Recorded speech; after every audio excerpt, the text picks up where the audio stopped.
Hello, hello, hello, filter-free America listeners. Despite your better judgment, you have chosen to listen to this podcast once again. You've ignored all the doctors' warnings about how unhealthy consuming the Filter-Free America podcast can be. And you said, fuck it, I'm going to put this shit back in my ears. And you only live once. Blase, blase, blase. But I'm glad you did it. I'm glad you are. I'm glad you've enjoyed it enough to come back, or maybe you just got some kind of addiction or to it, or I don't know. Maybe you're in trouble and somebody's forcing you to listen to this as some kind of form of violent torture to your ears. But whatever it is, whatever that reason is, I truly appreciate it, and do know you're not alone, right?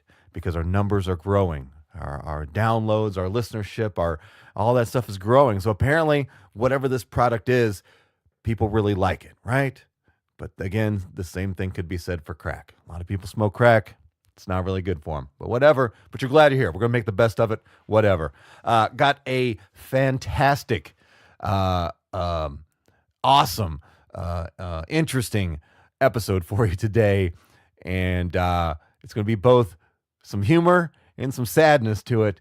And spoiler alert, I shed a few tears at the end of this one. It was one of those kind of things. It was definitely, this is a good, important episode for the topic, but also, it's definitely going to take you on a little bit of an emotional roller coaster, especially if you're staying all the way to the end of the interview. It's going to be a little eye-opening for many reasons. Let's talk about the guest. The guest is a wonderful comedian who I've known almost literally my whole time in stand-up comedy. I want to say she started either right the same time I did or shortly thereafter, whatever. But we started in the same place. Shout out to the Joke Joint Comedy Club and the Comedy Workshop. That's where we started. Her name is Colleen Justice. Colleen Justice. Very funny comedian. Does a lot of feature work. I think she's even doing some headlining and stuff now too. But super funny lady. And she's gonna come. She came in and we had a conversation about her life with MS, multiple sclerosis. Now here's the thing. I've known her for multiple years now.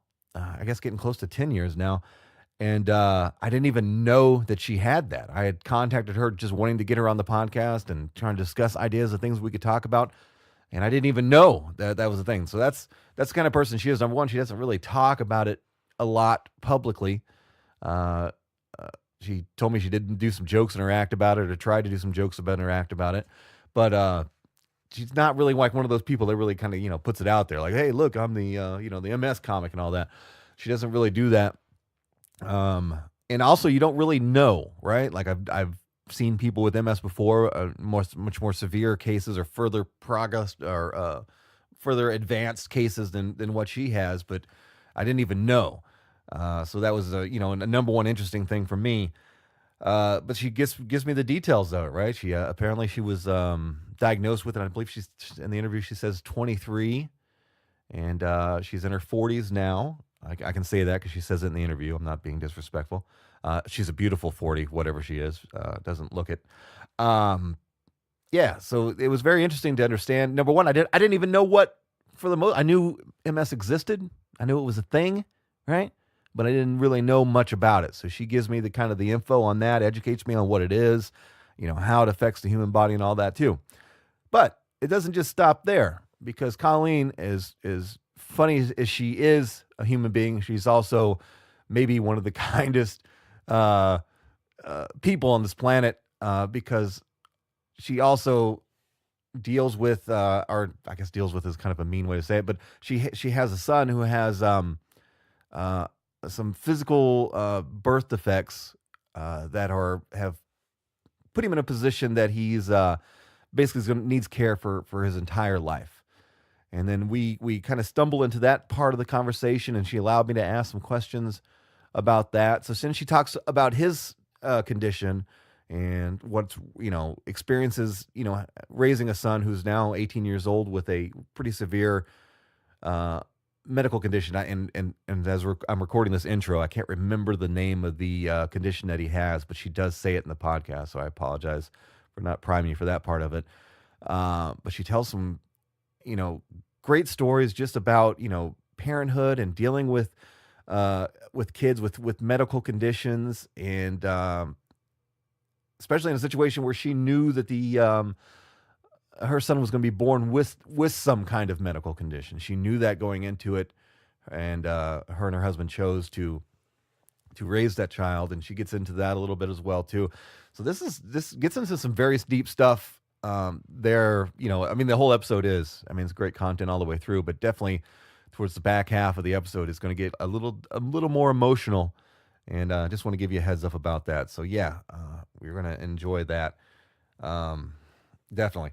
Let me get the business stuff taken care of real fast. Let me mention the sponsor real fast. Simplewebsite.us, simplewebsite.us, simplewebsite.us. That's the place you need to go when you want help building your Squarespace website. Squarespace is designed and marketed as being easy to build on your own.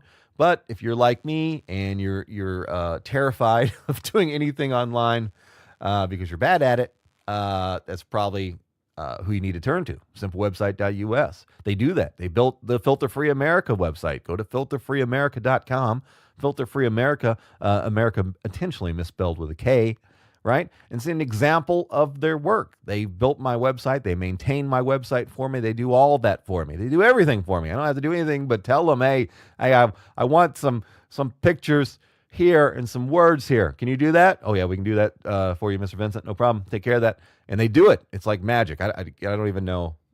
Maybe it is magic. Maybe that's what it is. It's magic to me because I can't do it. But whatever. But again, even if you're not as dumb technologically as I am, and you just want a little bit of help, they can just help you a little bit. Just give you some some ideas and things or whatever. And also, if you go to their website, simplewebsite.us, they actually have some free content right there for you that maybe that's just enough. That's just what you need to get going on building your own website. So either way, they're going to help you for a little bit or start to finish, simplewebsite.us. Speaking of the Filter Free America website, filterfreeamerica.com, go there right now, and pre-order. Unless you're listening to this 2 days from when I post it up, then it's just going to be ready for you to order. My first debut stand-up comedy album. Yes, there's a link from there directly to iTunes. You can go and order Neck Tattoos and GEDs, or The Secret to My Success. That is the name of my album. It is in pre-order right now. It releases officially on February 6th. My birthday. If you want to be nice and give Joey a gift on his birthday, go order my CD. Neck Tattoos and GEDs are the secret to my success. Okay, do that for me. I'd really appreciate that. It's available on iTunes. It's available on Google Play. It's going to be on, Pandora and all that other crap too. But if you're an iTunes listener and you're an iTunes user, please go to iTunes. Please pre-order it there. Or again, if it's after the 6th when you're listening to this, go order it. Go buy it. Go purchase it. It's a $9.99 investment. And it's totally worth it. I'm very proud of my CD. I did a very good job, and I'm very hard and critical on myself, but I worked very hard at getting this CD correctly, and I can confidently say that it's a very good CD. So go there and do that.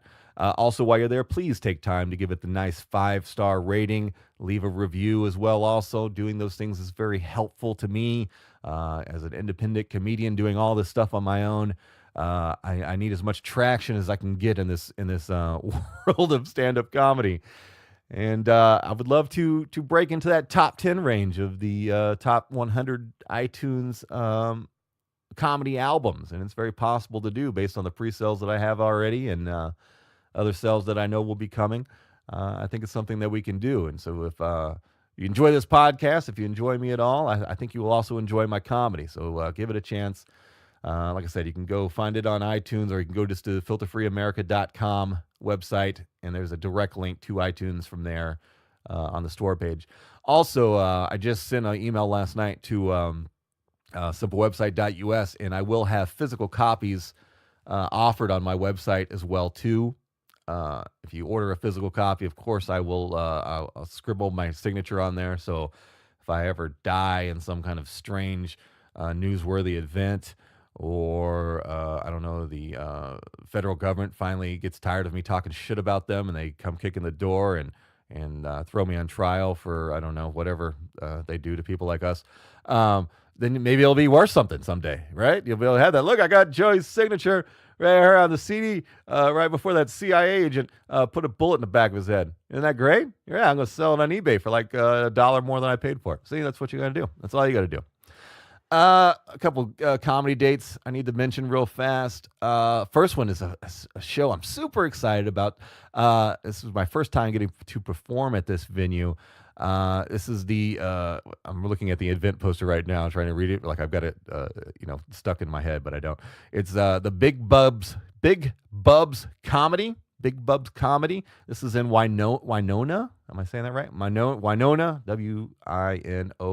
Winona, Minnesota. Winona, Minnesota. That kind of rhymes. Winona, Minnesota. It's the Great 8 show. It's a show. It's a stand-up comedy showcase show. 8 comics, $8 at 8 o'clock. Boy, that worked out perfectly. I wonder if that was a coincidence or they just managed that out. 8 comics, $8, 8 o'clock, right? Yeah, if you are going to be in the Winona area, right, you can go right now. You can go to bigbubscomedy.com. Bigbubs, B-U-B-S, comedy.com to buy tickets.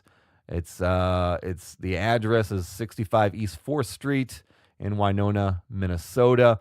Who are the other comics I'm going to be performing with? I think I should have that here somewhere. Oh, there's the list. There it is. Comrade Trip. Very funny new comedian who I didn't know until I kind of did after my 2-year hiatus from comedy, came back and met him, and he's a very funny dude. He's differently funny and distinctively funny. Dude. And Aaron Isaac, he will be there. Andrew Witzel, he'll be there. Dan Mogul, I've known him for many years in comedy. Mark Liddell, is it Liddell or Liedell? Liedell, Liddell. I'm going to call it Liddell, whatever it is. That Mark is going to, maybe both Mark Liddell and Mark Liedell is going to be there. Who knows? And then a good friend of mine, Leo Lindstrom, he's going to be there as well. And then also Lindsay Hensel, she's going to be the MC. She's the one that puts these shows together. Funny comedian and a hustling comedian. I respect both of those things. She always has something going on. Always puts together great quality shows. So yeah, if you're ever in the Winona area, just keep this in your phone, or maybe you live there and you just didn't know it yet because you never go out the house, and you probably should go out the house at least once or twice. But keep this website handy, bigbubscomedy.com, bigbubs, B-U-B-S, comedy.com, because they always got great shows going on out there, okay? And if you don't get to this one, you can go to one of the future ones, okay?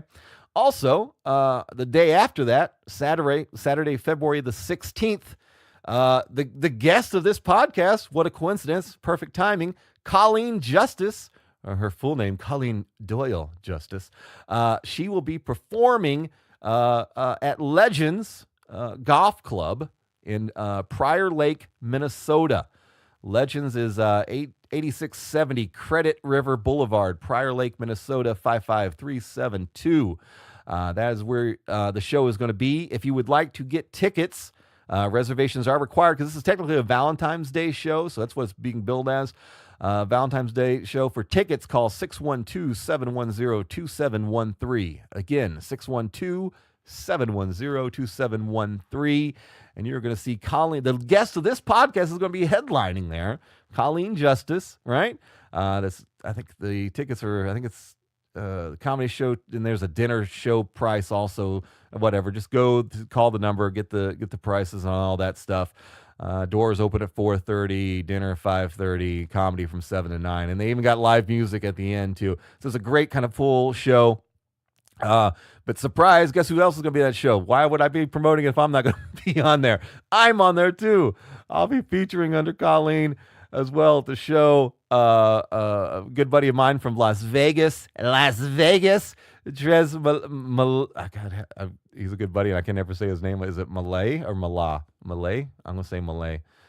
He'll get me correct because I think he's going to be a guest on the podcast when he's in town. He's going to be here. He does a cool podcast too. We'll talk about that when he's on the show. And then Andrew Witzel from the other show, right? I got to do 2 shows with this asshole. He's going to be there as well too. So it's going to be a whole night of comedy. Colleen's headlining the show, and this is all put together by my good friends at Sterling Entertainment Group, SEG, Sterling Entertainment Group. They do a lot of MMA fighting stuff, but they also do comedy and stuff too, and they always put on a really good show. All right, is that enough of the promotins? Is that enough of the promotins? We get all the promotins done? Are you ready for a podcast? I never even thought about a name for this one. I think I'm going to keep it simple just to, expedite the process here. We're just going to call it My Life with Multiple Sclerosis with guest comedian Colleen Justice. Does that work for you guys? It works for me. That works good for me. Okay, here we go. My Life with Multiple Sclerosis with Colleen Justice right here on Filter Free America. Let's go. All right. So just start with telling me what is MS. As much as I know about it, it is an autoimmune disease where your body starts to attack itself. So in multiple sclerosis, it eats the myelin off of the nerve. So if you think of the nerve endings or the whole the nervous system, there is like a fatty sheath around it, almost like an insulation, like you would see like on electrical wires, right. know, and it protects I guess it's a protective covering that gets eaten away by itself, and then it causes like shorts. So messages that are sent from the brain to your hands or your feet or even your internal organs, it gets shorted out. So there's a disruption, and it can lead to all different kind of symptoms. So disrupt every kind of function then, essentially? It can affect all kinds of things. So it can vision, speech, your hands, your feet, your motor skills, your sensitivity. Like my fingertips and my feet are very numb. So there's like a numbness feel. I'm used to it now, but your bladder, your ability to hold to actually go to the bathroom or hold your bathroom. There's all these different swings. So there's people that are in wheelchairs from it, and there's some people that go blind from it. There's people that slur their speech from it. There's all these different. So it's not same across the board. No, it's like a crapshoot. So it's how and what part of so there's scarring on your brain too. That's where sclerosis. So it's scarring, multiple scarring. So if you look at my brain, my MRIs, I have all these scarring marks on my brain and on my spinal cord.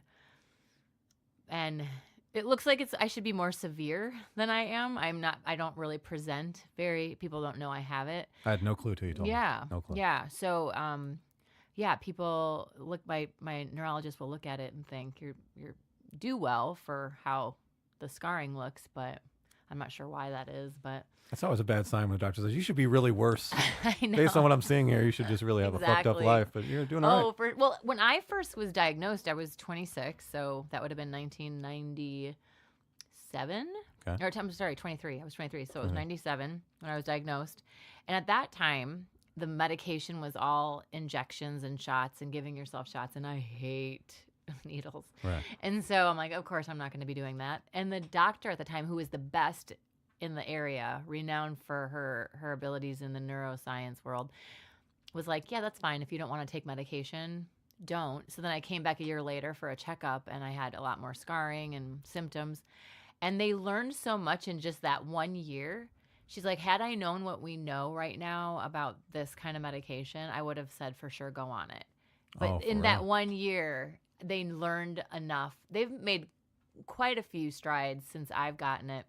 So at that point, that's when I started going on medication. Okay. And so at the first year, I was like, they gave me steroids to combat the symptoms I was having, and I Right. got better.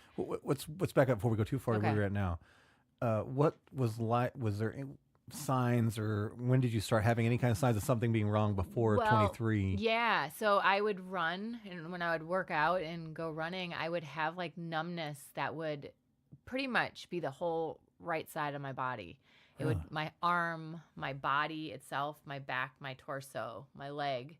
You didn't ever wake up like this? It's just from the activity? Well, yeah, I don't know. I mean, it would be like after I ran, I've noticed it, and it just would stay it didn't go away. It just was always there. So I thought, oh, it's a pinched nerve.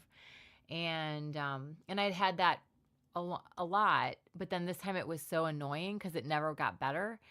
So I went to urgent care, and the urgent care doctor was like, nerves don't run like that. It shouldn't be that hemispherical. It should be in maybe your arm but the fact that your whole half of your body is numb.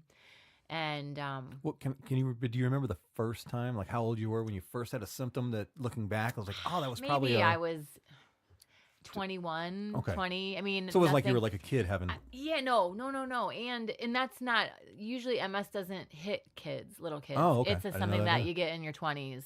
A Okay. lot. That's where there's some kids in their late teens, but Is this genetic? Is there they family say it's history? not, but my brother got it diagnosed with it, years after I did. So it's kind of hard and I know other families that have it in the family. It's actually also more common in northern climates versus I don't know if it's In the South? yeah, but they're trying to, I don't know. It's hard to think that there's not some genetic Do you know if implication. is there any environmental influences that can trigger it, or Well, environmental heat does. heat does? Heat, hot. If I like a hot tub, put me in a hot tub, and I turn into like a limpy Well, I mess. mean, as far as getting it, is it just something that's part of your genetic? well, it's actually. I'm gonna sound like an idiot that I have a disease that I don't know that much about. it's like a herpes strain of it, or some. It's not an STD, obviously. So if somebody kisses you, do they get MS? Is that No, what it's it not is? contagious, but it is. Now I want to retract what I just said. Okay. I'm not sure exactly. I'd have to, but I remember seeing that. I'm like, oh, great. That's what it is. I don't even get cold sores, but yet that's what, I'd rather get a cold sore, I guess. Let's be honest. That would be kind of hilarious, though. That Yeah, if if you gave could. it Yeah. like as an STD. No. It's just something that you get. And I don't know if it's something I should probably learn about my disease. Right. You can only pass it via high five, so I guess I can't high five I'm anymore. like, I don't know. I mean, it's not going to make any difference for me at this point, is it? Right. Jeez. So 23, you went to that doctor's appointment. Yeah. She said that was wrong. Yeah. Well, what Did happened? she So what defer happened? you? This is weird. So I went to the doctor's appointment. She's like, "Oh, it's probably MS." And I'm like, "Oh, wow, That's how they wasn't tell you? waiting." Yeah, that's right. She said she was very Not matter like, of you can fact. just She's sit like, down, or- "But I think you should make an appointment with a neurologist." And she gave me a name. And that weekend, it was Memorial Weekend, and I was going to go camping. And one of the people I was with was a nurse. Okay. And I said, that's what they said they think it might be. And he's like, nobody in urgent care is just going to say it like that. She shouldn't even be working as he No was kidding. just appalled at it. And I was like, well, all right, well, we'll wait and see. That's the same, like oh, your left arm is broken. And Well, it's like, oh, you got MS. That's two different things. No, You can't and really... it was bizarre because so that very weekend was camping. And I noticed walking around, my leg was starting to drag. Like I must not have been raising it because Okay. I kept hitting a rock or a stump or things that you would clear normally without thinking. Right. It must have just been not. So I was skimming everything and kind of like stumbling a lot. That's that break, like we're talking about the break in the signal. Is your brain telling Yeah, you to make that to lift make that you that normally lift. don't even think Right. about? Okay. And so then went to bed, woke up, and went to go have breakfast. And I couldn't physically pick up a fork. Like I could not move my fingers to grasp a fork. And like I said, I'm one of those people that just kind of rolls with everything. And at that point, I'm like, I think I'm having a stroke. I mean, in my mind, I'm thinking I'm having a stroke. Right. Because I didn't know. If you don't think I know about MS now, I know nothing then. Right. I mean, it was one of those things where I knew nothing about it. And so then packed up, went home, got expedited quickly to see a neurologist. There wasn't a wait.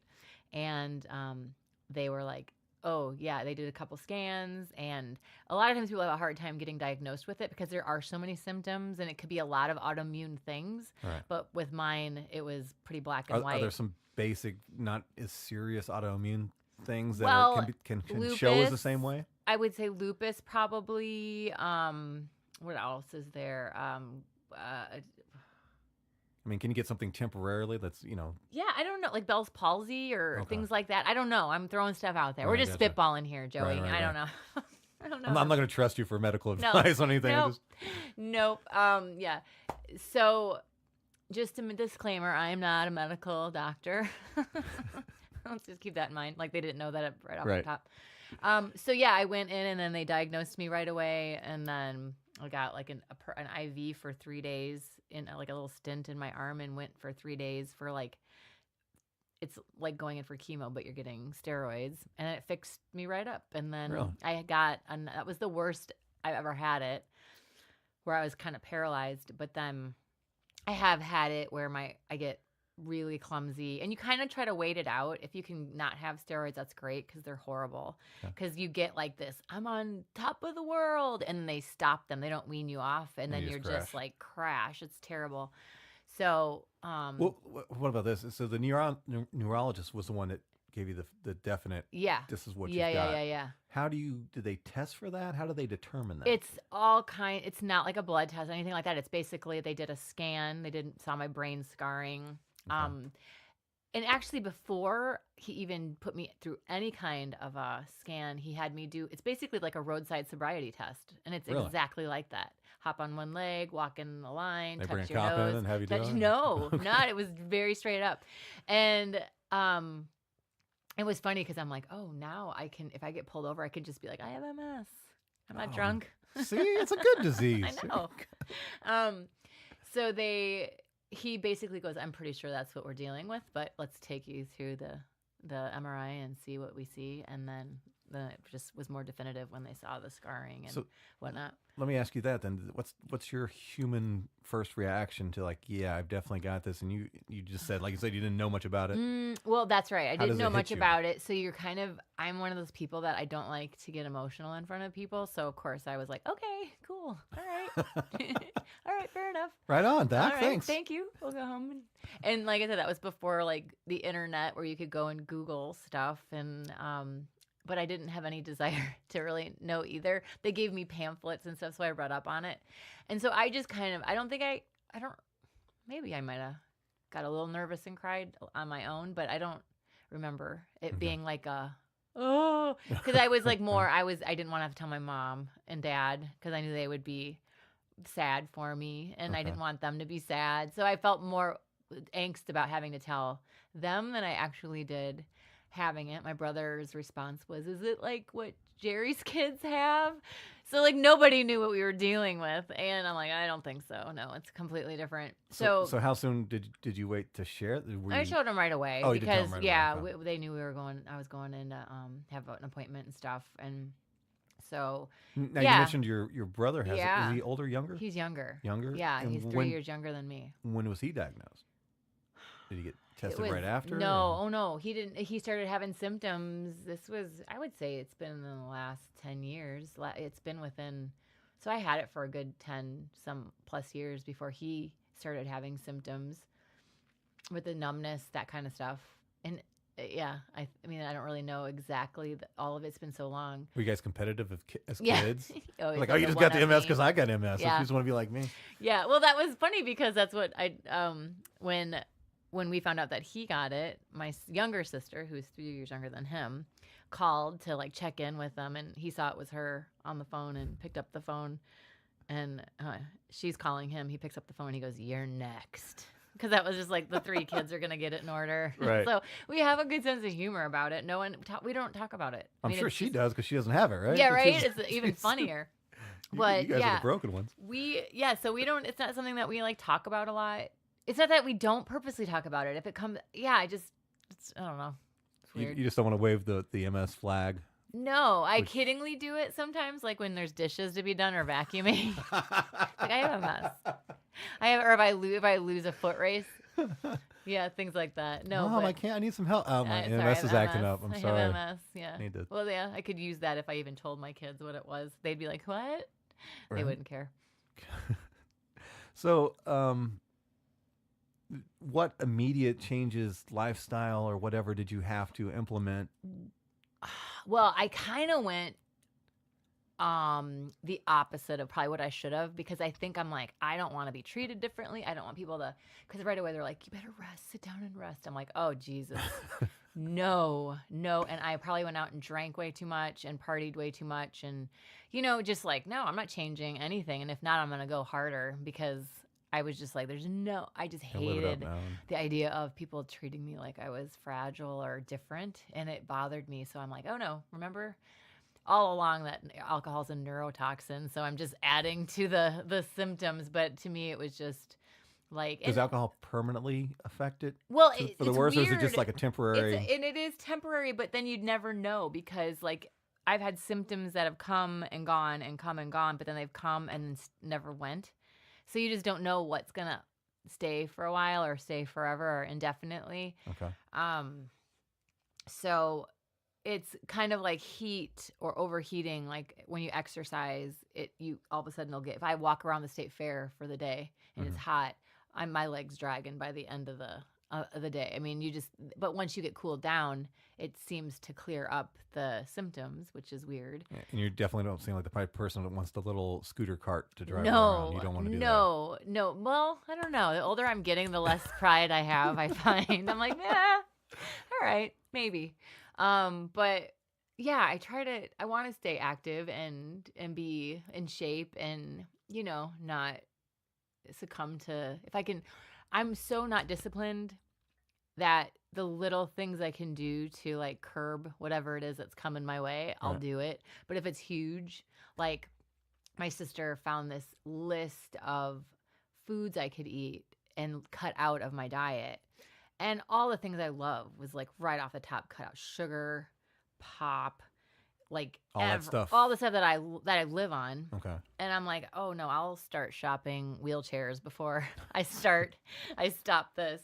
But I mean, there's some people that can do that. I just, maybe because I manage mine well at this point, that I guess if they took a turn maybe in a more Steered you in dire a certain way, or, yeah, yeah. but right.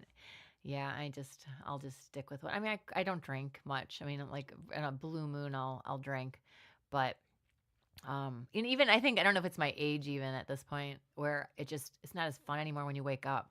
I'll have 2 or 3 drinks, and I'll wake up like I felt like I had 10. Really? Yeah. So it's like feels like a hangover, like just lethargic. lethargic. And I don't know if it's energy? because I'm out of practice from drinking Oh, too. okay. You know what I'm saying? So it does feel like a hangover. But it probably is a little bit of a hangover because I just don't drink anymore. Not to back you in a corner to admit to doing anything illegal in a state that's not legal. But No. does marijuana do anything I've pro or con? heard that it might, but then again, that would cause me to do research, and I just don't do that. Fair enough. I know. It's just I've never been a pot smoker, and I am one of those people that reacts to drugs in a horrible way. Pain medication, can't do it. Right. Like I vomit for days and days. I get motion sickness. I get queasy. Drinking.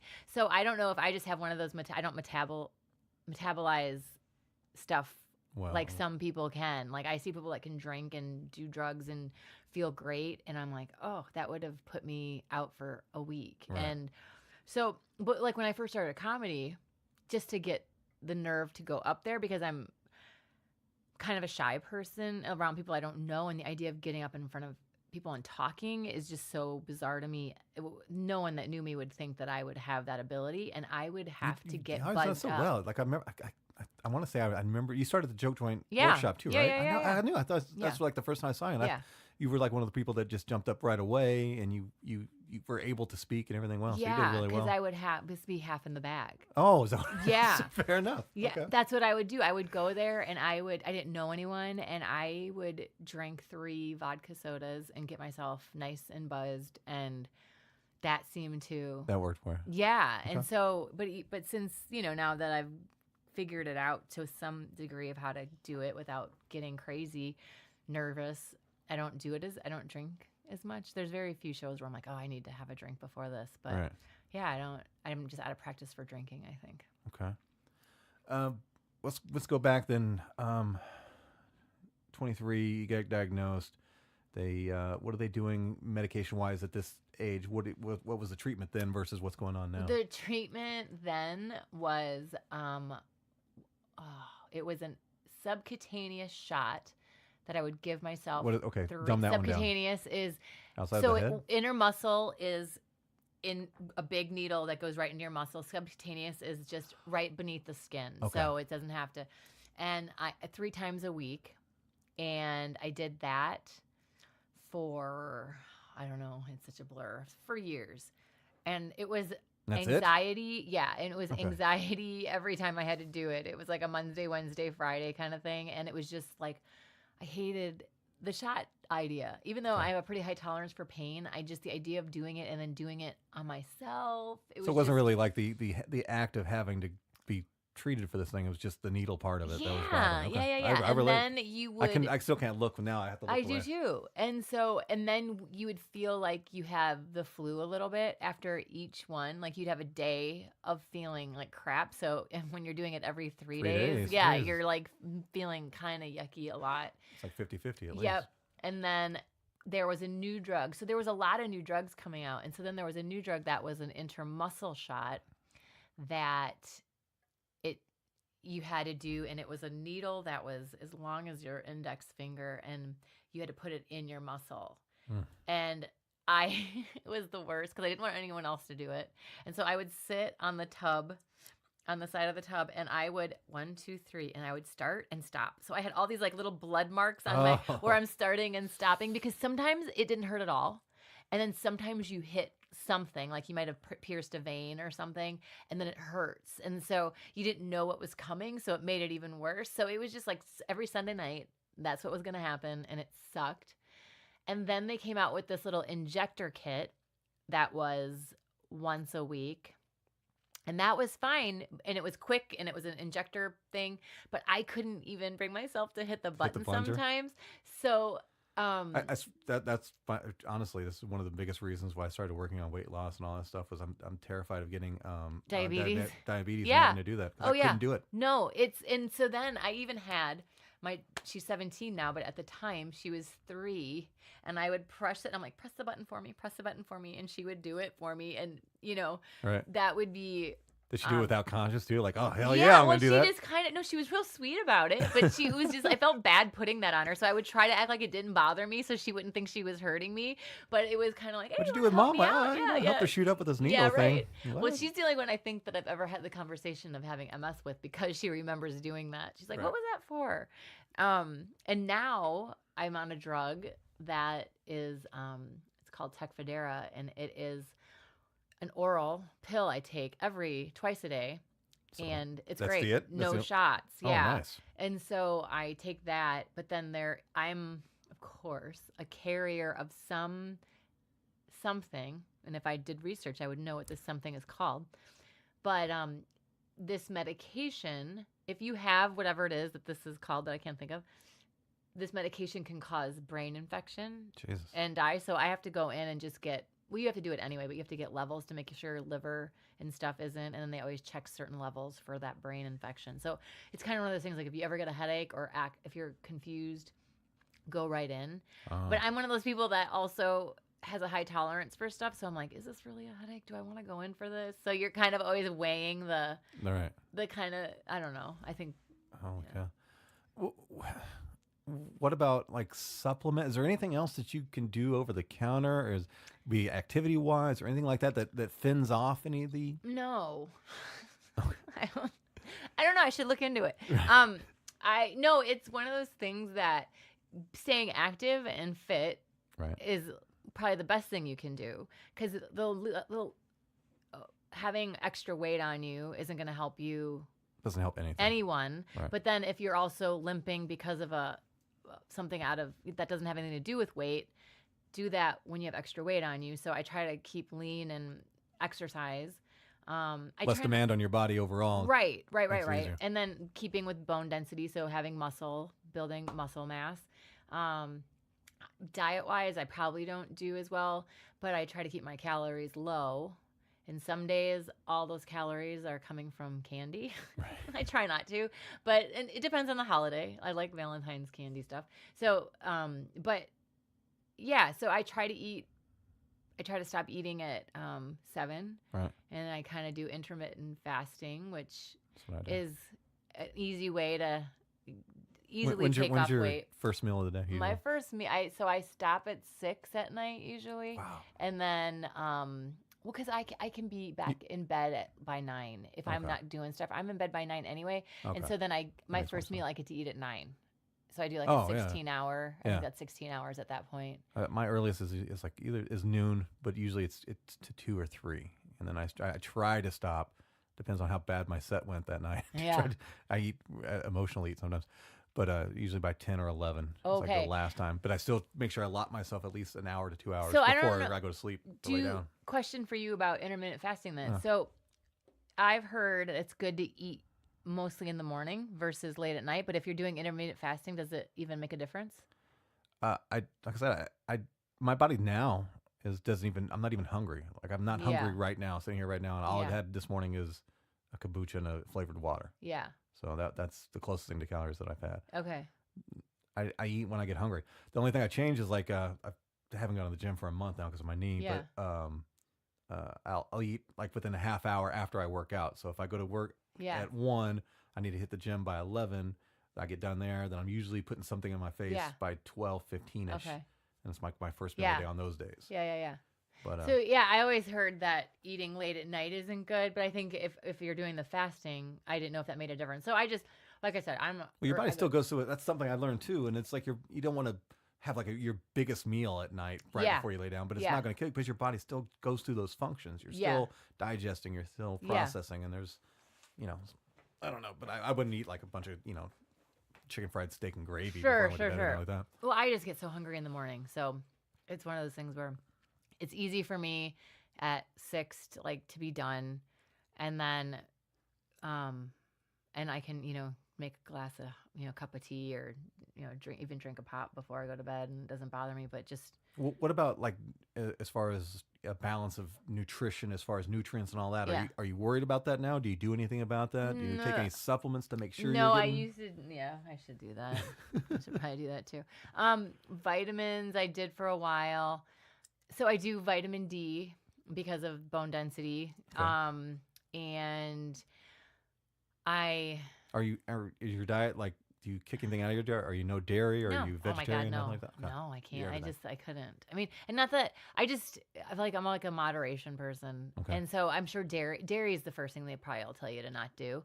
But then I find myself being so skeptical. I'm a skeptic about everything because it's like they change it. Right. Like dairy's horrible. No, it's great. Right. It's coffee's bad. Oh, it's good. It's Yeah. just like I just don't even. So I just try to just be moderate with everything I do. Like if Right. I eat candy, I try to be moderate with it. If I do bad one day, I'll do You good have the some next day. now, and then some later. for the Yeah, now and later. That's right. fine. Yeah. And so I just don't try to restrict myself because my mind doesn't work that way. And people that are disciplined like that, God bless them, because I just don't have that. I can talk myself out of anything, especially when it comes to working out Right. or eating properly. So I just try to keep it like calorie wise, but I do I eat vegetables, I eat fruit.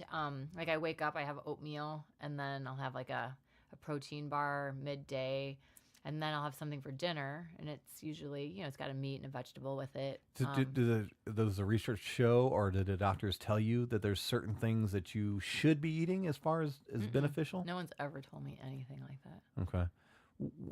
Then ask me this: where are they at with the research of it? As far as Well, actually, do we know what's causing it? Have they isolated that? Is there any? No, there has been actually a big breakthrough where they have drugs that will. Oh, I think stem cell research would That's lean towards kind that. of it. Yeah. And it's your own stem cells, Okay. and it's and you go through like almost a chemotherapy type where you lose your hair and everything. So you're No in the shit. hospital for like 2 weeks, and it's a stem cell therapy that they've used on people. They're in the trials now that have actually reversed the Really? effects of MS, where up till now it's always been halting it or slowing it, but not repairing the damage that's already been done. But this stem cell research has shown to actually repair, and Really? people that all the symptoms that come with it are going they away. have they took like people who have like more extreme Yeah. cases where they're Yeah. either using a walker And or I was wheelchair? literally just talking about this with someone about, I wonder, because they were on, this was like 2 weeks ago, they were on one of those morning radio or morning shows, I think it was ABC or whatever, and they were talking about their symptoms, and I had all the same symptoms. And so I've just always been kind of like a suck it up personality, that I wonder if I would have qualified for it. Like if Right. I would be, I'm obviously not the most severe, but progression wise, would I have fallen under that umbrella of being? But then here's the saddest part. Like, I don't know that I would be able to like commit to 2 weeks and lose my hair. Because it's just like, maybe if it was more severe, I'd be like, Right. all right, okay, I'll lose my hair. But right now it's like, oh, I'm fine. Does it come back though? Is it like Good question. It, of course, is supposed to, but there's always those cases that don't. Right. And I have the worst luck, and You it just would think be you'd me. be the one? Absolutely would be. oh man, wig or MS? Wig or MS? That'd be Honestly, hard. I'm like, I'll go with MS. Good God. I don't know. Do they know what's the trigger yet? Have they figured that out? Is it No, just like something a I don't know. DNA thing? And It's not even that, because it's not anything that would show up in it. I don't Okay. think that they would look at your DNA. We should Google all of this, Joey. We should. I'll do some googling and I'll in my I have a told you when synopsis you were at the asking end. me beforehand. I'm like, I really know very little about my disease. And it's more. It says more about me as a person. That So what disease level do you need to get before shit gets real? I mean, do you have to have like a if tumor I'm growing just upside of your head? crapping Like, my pants. Like if they were going to be Get like, you another need a hat." colostomy. I'm like, all right, I will wear a wig. Wig or colostomy. All right. And Crohn's, that's another autoimmune disease. Okay. So there's a ton of autoimmune diseases, but I don't think that I don't think Crohn's presents like MS. But yeah, I'm trying to think what would be the pushing point. I think if not being able to walk right. would, like if that was getting really bad, I think it would scare me. Because I'll get limpy, but I can still manage. Right. But like I can't run anymore. Like I can't, like when the comics would do the baseball game, Mm-hmm. I went maybe 2 years ago was my last one, because I was running and I almost hyperextended my leg, because I have these weird spasticity, and so Okay. I felt like, oh, I'm not gonna lose my knee at a comics softball game. Right. Like that's just not happening. So I was like, I have like this insecurity about my knees buckling when I run, so I don't run anymore. So yeah, So what other kind of symptoms in day to day are you having besides? I have to go just- to the bathroom 24 times a day. I mean, Okay. I constantly have to go to the bathroom because I can't empty my bladder. How's so, that work like- for comedy? Like you're doing a headline or MC or Well, a feature I set, and you I just have got to make sure you go piss to the before you bathroom go. and don't drink a ton like right before. Yeah, I mean I can, and it depends on if I'm in an episode or not. Like sometimes I'm totally normal, Oh, and you okay. would never even know that I wouldn't have to go to the bathroom all the time. So some days is it wake up, everything's fine, go to bed, Yeah. everything's fine, and Yeah, nothing well, and whatsoever? then I don't. Yeah, so I always gauge it by how many times I have to go to the bathroom. Like if I'm really over exhausted Right. and I'm over tired, I feel like that's when that kind of stuff kicks in. But there's times where people will be like, "Don't you have to go to the bathroom? You have to go to the bathroom like all the time." And no, today's a different day. So yeah, there's those kind of things where you're like, "Oh Jesus, All right. or are diapers in my future?" Can I ask your age now? Yeah, I'm 45. I'm gonna be 46. You don't look 46 at all. I like Look much younger. What progressions between 23 and 46 has it gotten worse? Has it stayed the same? Well, I would say it's probably gotten a little worse as far as I would always get new scarring Talk about the brain scans. The brain scans, they look like they're progressing. Is that the only test they do? Yeah, far they as- do. Yep, and they do like the roadside sobriety tests, Right. and they're that kind of stuff, agility. But yeah, it's progressed down my spine a little bit. But I would say I've had 4 children too, so that could be why I have to go to the bathroom all the time. You know what I mean? There's that kind of Right. where does one start and the other leave off, and getting older, that kind of stuff. So I would say if anything has changed, it's been that, like Okay. getting up to go to the bathroom 3 times a night. And But like limping issues haven't been more severe it's versus. pretty stable. Okay. Stable. But like I'm less prone to like do that kind of softball playing or running bases, or I just don't trust myself in a It sprint. gives you something else to consider. Yeah, like Okay. I don't, if I'm in a sprint, is my knee gonna just like What do a about spasm? temperature? Like we just had those really cold days where we had literal negative 23 Yeah, degrees. and cold is fine. That doesn't bother me. It's the extreme heat. Okay, Like so if summertime. hot days would, and I love the heat, which is funny because I love hot weather. And but So like you don't do sitting- saunas then? No. Okay. No. That would be Oh my horrible. God. No. It's weird too. You walk in, I'm an able-bodied person, and then you come out And like you're just- crawling. Oh my God. Yeah, no, I don't. But you look thinner because you. Yeah, right. Look at you. So I don't. Yeah, heat, like hot tubs. Even sitting in a hot tub. First of all, they're gross. But second of Right. all, I get overheated and then I get kind of wonky. Oh my goodness. Yeah. What have they told you to expect, or is it one of those things where they don't really know? They don't. They Because don't. you said it could be, it Yeah. could change. Yep. Yeah. Okay. So I have relapsing remitting, which means it comes and goes. And then there's people that have the stuff that just like Annette Funicello. You remember her? Or even I know the name. I didn't. She remember Skippy? She was a Oh, musketeer. She oh was, yeah. Okay, yeah. She I'm showing my age. She had it where she was in a wheelchair, and then Richard Pryor, he had MS. Oh, that's right. Yeah, Okay. and so he had it pretty severe. So it's gonna make you smoke crack. It's Yeah, gonna- that's what I'm like. Is that when a? does that symptom kick in? I think that's an autoimmune toxin. I'm pretty sure it's a neurotoxin. So yeah, so I don't. Who knows? I mean, I don't know how theirs started. Squiggy from Lenny and Squiggy. Okay. I know all the famous people that have it. No one good. Squiggy. It's always Squiggy. it's all these character actors. That's really Yeah, and he had it, and he seemed to get it pretty bad. So I don't know. As I get older, I don't know if it's going to kick my ass later, but hopefully they'll come up with something in the meantime. Okay. Can you tell me what are the worst case scenarios as far as? I hate to make you think about that, but I mean, what if an extreme example? What does it do to the human Well, body? blind. People have gone blind from it. Okay. Um, And you can't like- see the hair loss at that point. Yeah, then, so that's- exactly. That would be horrible. I think just being wheelchair bound would be horrible. Yeah. Oh my, just the incontinence, that would be horrible. I mean, that would be really horrible. So there's it is such a wide swing of things that it could be, and it could be some of those, none of those. Some people just don't have any major symptoms Right. and have it. Exhaustion is one that I feel that's a huge one. Has that progressed? Your level of Yes. exhaustion has progressed? Yes, but then that goes back to I have You 4 gotta kids yeah. and I'm older and I'm, I don't have that same stamina for things, but Do supplements as far as those, like even like something like an energy drink, does that counter? no, well, then energy drinks have caffeine, and caffeine Caffeine is is- the worst for your bladder. Oh yeah. Okay. So there's that. Oh, that's good. That's yeah. Yeah. So you Oh, go to okay. I know I drink pop and I try to do caffeine free, but not always. So there's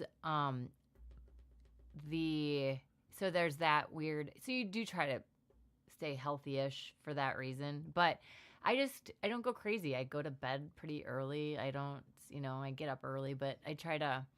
Do you need a certain amount, like an 8-hour, 9-hour I've sleep? always been that way. Okay. Always been that way. I mean, I've just never been someone that I was never a night owl, even in my youth. I mean, I would do it, Right. but even I remember being in high school having a hard time staying up until the 10 o'clock news. Like, Really? Oh yeah. And my Huh. youngest is just like me. She's like needs her sleep, wakes and won't even wake up early. So I'm more of an early riser now, but I always need a good 8 hours.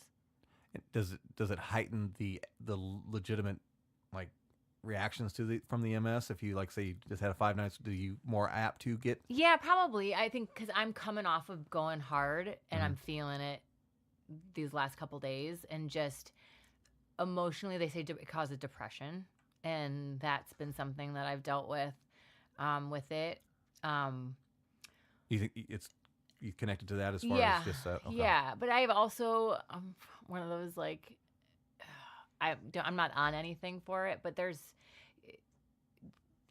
just kind of one of those suck it up type personalities. But I was on one for a little bit after I had my fourth because it seemed to be getting worse.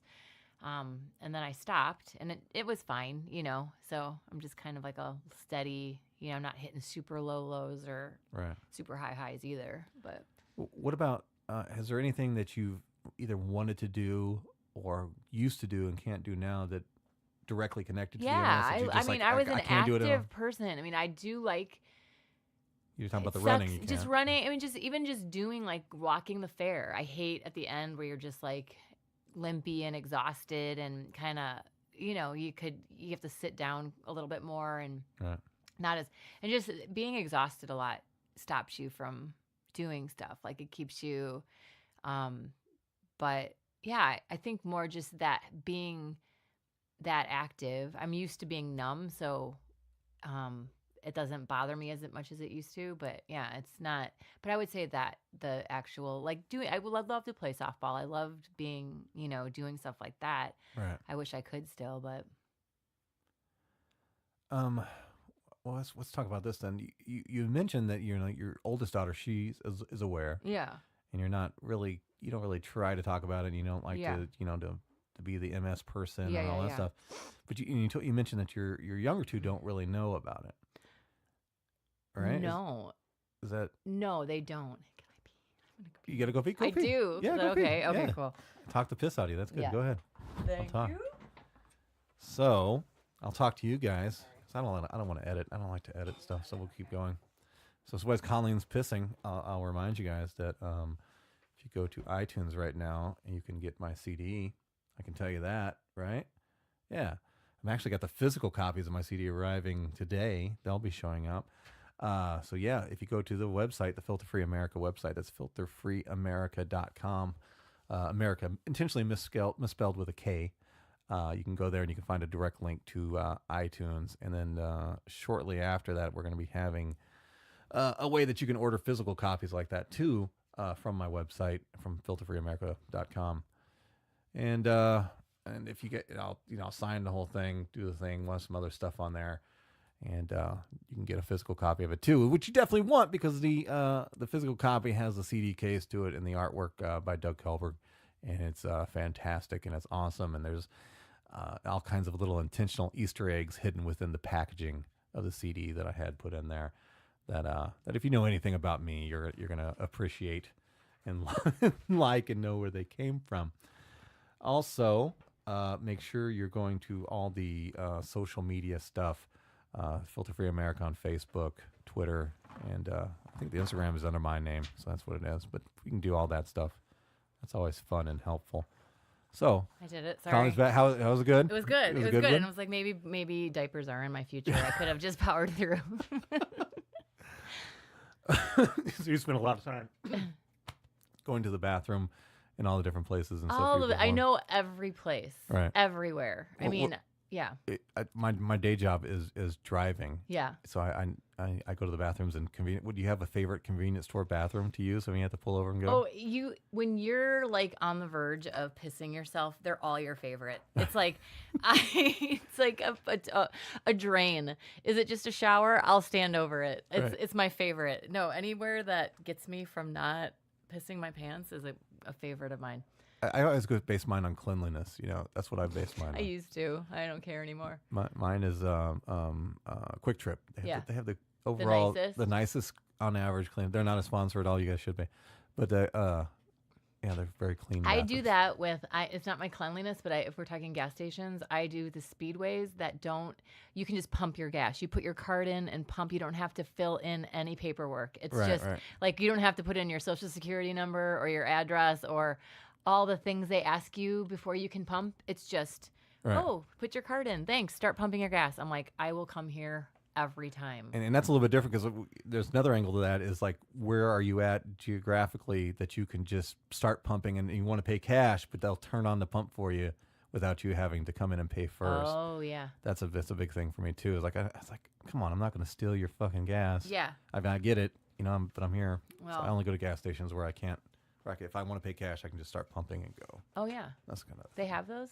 Yeah, I few can't of believe them. I can't The believe they farther you have get any, out of the actually. city. Oh, I was gonna say I can't imagine there's any. But then at certain times at night, some of them change too. Like after 10 o'clock, then we care about if you're stealing gas or not. So, those are all. Yep. So, talking about your kids, Yeah. they don't really know. No. Well, it's no. You're just gonna give them a copy of this podcast. Like here Yeah, you go. Someone got yeah. something to tell you in podcast form. So my dog, when they were little, it's like, why do you have to take that medicine? And it's like, oh, it just makes my legs be stronger. Because I don't want them to worry. You know what I mean? Like, I don't want them to think, Right. worrying. And then I realized, oh, they don't care enough to worry because they're just kids. They Right. don't, as long as it's normal for them, it's not anything that they'll, whatever. But I use it against my older daughter when she's horrible to me. I use it as like a guilt trip. But Right. no, it just never comes up, and kids are just know you why, you know what I'm saying? They're just used to you as you, so there's never questions like, like when we go to the fair, if I have to stop, and they just kind of know that my legs get tired, and I don't know they've ever asked why. Okay. Yeah. Can I ask their age? Those Yeah. Well, I know you never know what people want to My give as far as. oldest is 18, Okay. and he has special needs, and he's nonverbal, so he'll Oh, I never didn't know ask. he was older. Yeah, he's the Oh, oldest. okay. I Yeah, didn't he's know my that. first. Gotcha. And my daughter just turned 17 this week, and then I have a 13-year-old and a 10-year-old. Okay. Yeah. So they're all either They're at old the enough age or to old know. enough to It's kind not, of and get what it's it is. not, like I said, it's not a conscious thing. It's just, it's more like I just don't like talking about. It's just more, I don't know. It's What weird. was the charity thing? And it used to be big when I was in school. I don't know if it still is. It was like the March for Dimes. Yeah. What The March for Dimes is birth defects. Is that I what it think was? it's for some reason I thought it was- babies with birth, like to stop things that could be caused by, it's prenatal care, I believe. It's focusing on keeping Okay. mothers healthy so that they have healthy kids. What's the MS? Who's the MS charities? Who are the big? Well, it's the MS bike ride is a huge one. I think they go all the way up to the North Shore. That's Okay. the big one. They do a big walk that I did 4 years after I was diagnosed that made me have one of my worst exacerbations of MS ever. Oh, that's right. You were telling me about a joke. Can we talk Yeah, about that? no, yeah. I said that that MS, the leading cause of MS is the MS walk. I left there practically needing to be gurneyed out. Oh, this is one I did. I can't believe I forgot about this. That is a kind of an insensitive thing. Oh, yeah, no It's kidding. like- Yeah. It's okay, so they, how they do those tough mudders, like Right. those big, like you're jumping over fire and climbing Right. stuff. Yes. So this would have been about 9 years ago. Maybe 9 years ago. My sister and I signed up for this MS mud run, it was called. And so Right. you had to go. Oh, it was just for MS people. It's an MS. It's, Oh, No, okay. not just for MS people. It's just a fundraiser for people Oh, with centered MS. around it. Okay. Right. And so, So you're competing against people not you're just without. running. It's almost like going on a run for MS. It's not like a Okay. win or lose. It's basically sponsor me. I'm going to do this vanity project of because the I was people. gonna say, if anybody can enter, and you got able-bodied guys. I'm no, gonna go in it's there and all- smoke these MS people. everybody, They're not even gonna you'll make win. it. Oh no, this is hilarious. So my sister and I do it, and I ran in another friend of mine, and then we ran into another friend. So there was 4 of us, and first of all, so they do. We go to the it was in Wisconsin. Was it what's the ski hills over there? Anyway, they do. It was at the ski, so it's a very hilly terrain, and they make this like obstacle course with fire you have to jump over at the end. There's mud puddles going under wire. It's kind of like a Navy SEAL training, Right. basically. And they do in waves because they can't do everyone at once. So you go in time waves, and Right. so I think they do like 40 of you start at a time. And I was watching people as we were, so we get, they shoot the gun, you go. And the first thing is you're trudging through up to your mid-calf mud and you have to run through it. Right. And I'm one of those people that laugh so hard, they pee their pants. And even before MS, I would laugh so hard, I'd pee my pants. And all I was watching was the visual of everyone falling. And it was just ridiculous. And I'm like, this is the funny, it's like slapstick. And I'm Right. laughing. And so I'm already almost peeing my pants at this point. And so we get past this, and I'm laughing so hard it takes energy to laugh. If you've ever laughed so hard, Yeah, you feel wore out after this? you're worn out. So then I'm going, and within the first mile, so it's a 5-mile run. Within the first mile, I am already limping, and my leg is already. So I've already hit I don't know how many rocks with my feet, head over tail down a hill, to the point where my sister's like, "Okay, at this point, Colleen, we're not doing this anymore. If you're doing this, we need to get you out of here. Like, we need to get them to come and get you." Right. Because you're going to hurt yourself. But I'm like, You no, are I'm not a fine. tough enough I'm mudder. fine. I'm fine. And they're like, Colleen, we're not doing this. So they had to call in a Jeep to come and get Extract me. you from the... So it was one of those things where I'm like, okay, well, if I don't like to talk about it, Right. but I'm at the MS flipping Tough Mudder. If anywhere you can talk about having MS, it's Right. going to be here. So I get there. It's one of those open-sided Jeep. I couldn't lift my right leg physically shit. to even get it up. So I had to take my hands under my knees and my thigh and pull my own leg. It's almost like it was like a dead piece of meat hanging on me. Right. So I got in there, and they thought, oh, she's an able-bodied person that just hurt herself on the run, because they're all able-bodied people. Right. And I'm like, oh, no, it's fine. It's not a pulled muscle, because they were going to get a medic out. I'm like, it's not. I have MS. And they're like, oh, uncomfortable. It was so, they didn't ask me about it. It's like they knew nothing about the disease. But these What? mudders they're like vanity projects. They're almost like people that run marathons. Right. They only do it because they want to talk about doing it. So then I'm covered They're not in there mud. trying to help anybody. They just, No, they just I want am another covered badge in or mud. another sticker to I'm put on the back of their sitting- windshield. I'm covered in mud, sitting on a hill waiting for my friends to be done.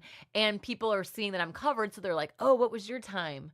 And I'm like, oh, well, I actually had to get rescued out of the drive of shame, out of the mountains. I have MS. Nothing got people more quiet. Like, oh, we don't have any more questions. Goodbye. It was weird. It was so bizarre. I'm like, we're at the MS fucking mutter. Can we talk about it?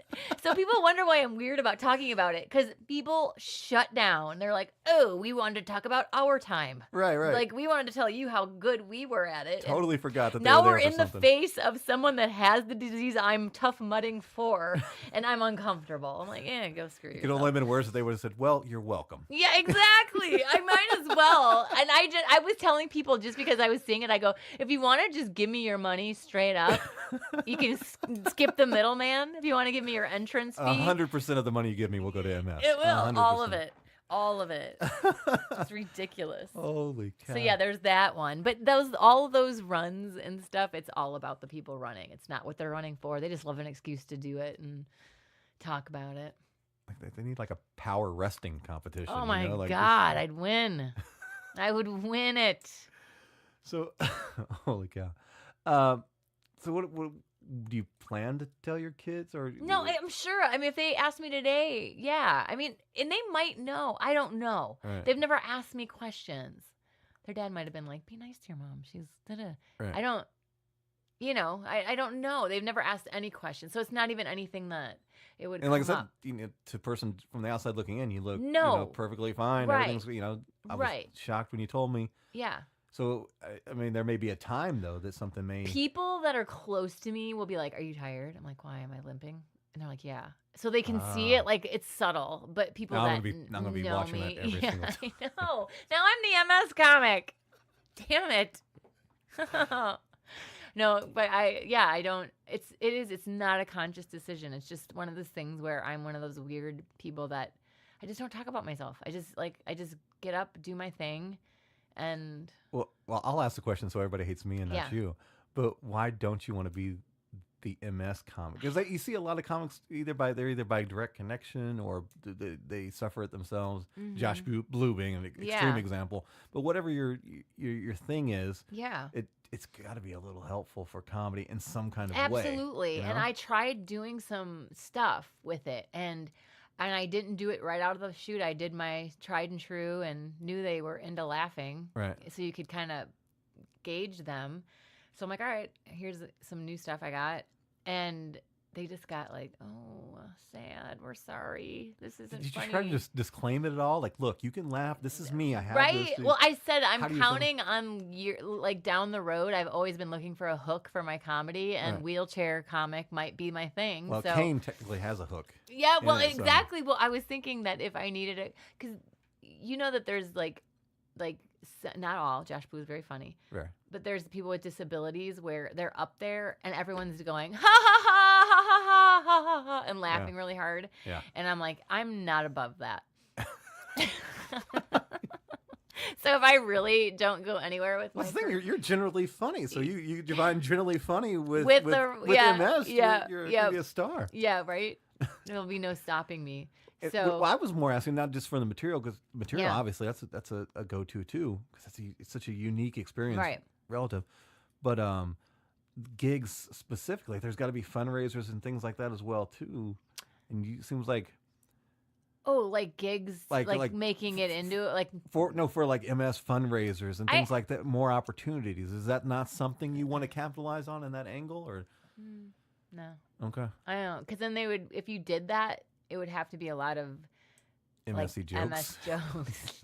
It's like, yeah, Boy, are my arms tired. yeah, no, punchline. no, and it's like That's what I it just is. rolled into here, and boy, are my my arms aren't tired from pushing my wheelchair. I just think Like a that, really dark set of. Just oh, those and kind I of jokes do, and would I be feel great. like I am that dark. Right, you do. and- You have a little dark streak that. Oh, I I love. do, and I don't know that everyone has that great of a sense of humor about. Like I do jokes about my son who's in a wheelchair, Okay.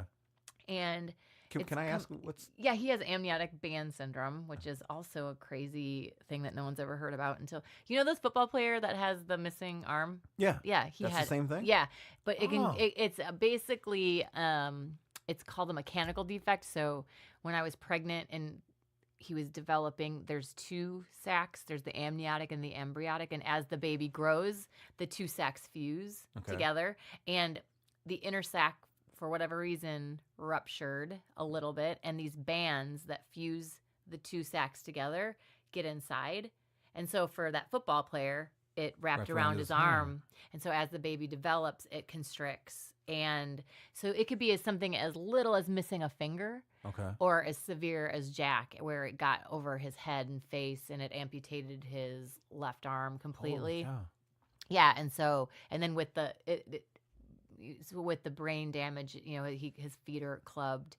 So he was like not even supposed to survive birth. So he turned 18 in September. But so Is I his do diag- is he he as no, good as he could be for where he's at? for right where now? he's at. Yeah, he's like very aware and happy. He's just the Okay. happiest of the bunch. But no, they don't know because we took him home under hospice and he wasn't supposed to. Oh, okay. So it's been kind of like if he lives till he's 18, I wouldn't be surprised. If he died tomorrow, I wouldn't be surprised. Wow. So okay. because when you're dealing with brain injury, basically, because it's not chromosomal. Like he started out healthy and it was Right. like being in a car accident inside the womb. Holy cow. Yeah. So it's like brain injury and all those things that add. It's with the brain is so touchy. You Right. just don't know. You don't. It can happen. And doctors don't even know really They all don't, the and mysteries that are in there at the beginning. No, so- they did. They're like, we're gonna quit telling you what to expect because he'll prove us wrong every time. He shouldn't be breathing on his own, and he does. I mean, that's cow. how. Yeah, he's crazy, incredible. But I wanted to write a book when I was pregnant with him because I found out early in the pregnancy that he wasn't gonna survive. But we just thought, let's appreciate the time we have, and then meet him if we can. If not, we'll just say we did our best. And they were wrong at every turn. Like he just 98% chance he's not going to take his first breath. And here we are taking him home after we had nothing at home for him. And I was going to write a book called You Don't Know Jack because I like that's the his idea. name. And then they did they did a movie about who's the doctor that killed people? Jack of Orkin? Yeah. Oh, that's right. It's Yeah, and they took my name, and I'm like, damn it. it is that exact name. Yeah. Oh man.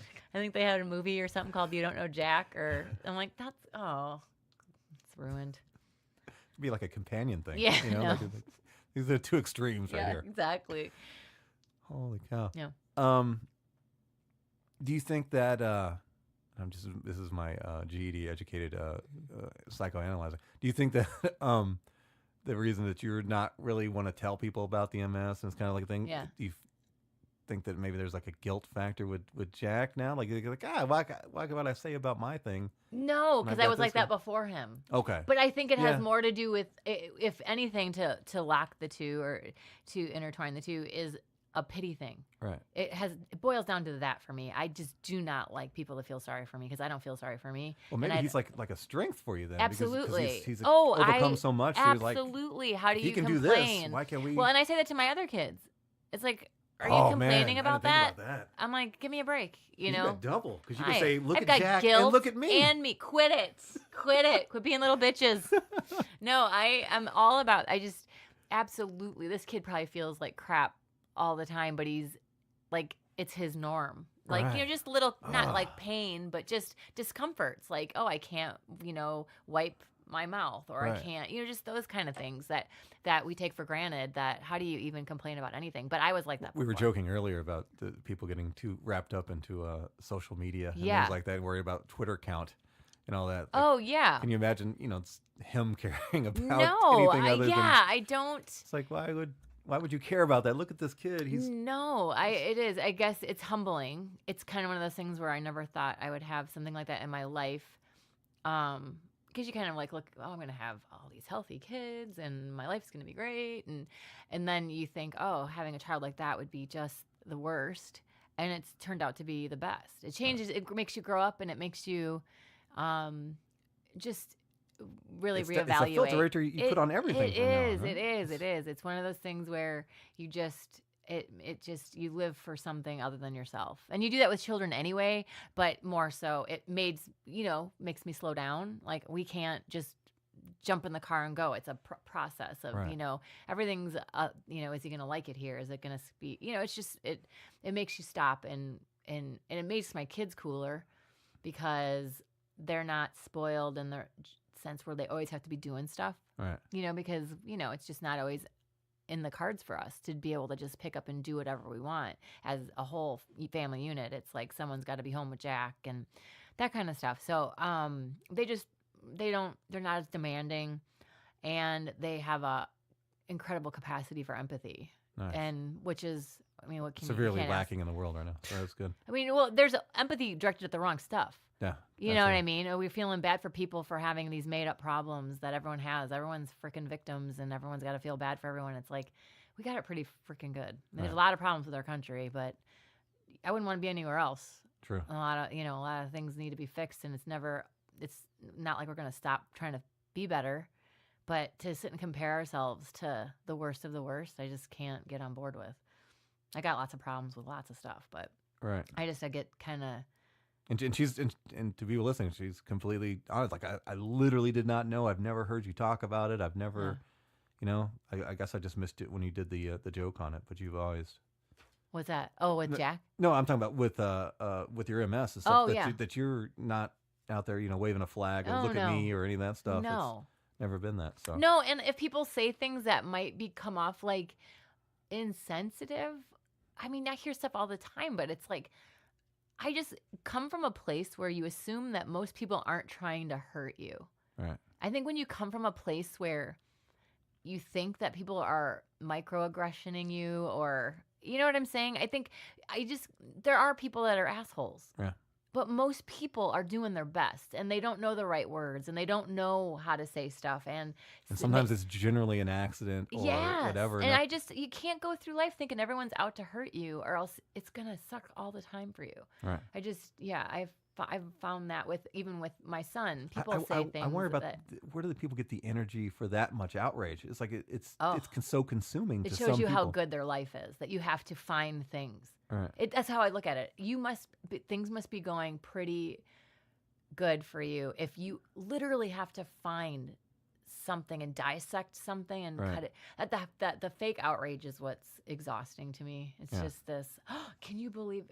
Do you really think they meant that? I can look at it on both sides of the political aisle too. Like when they try to the gotcha game. Yeah. Oh, they said that. Oh, they like. Do you think that's what they meant? Like when that one guy said monkeying around with stuff.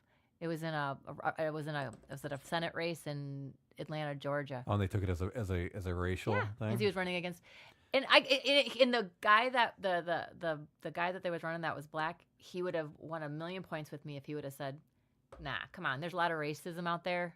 He wasn't. That's not what he meant.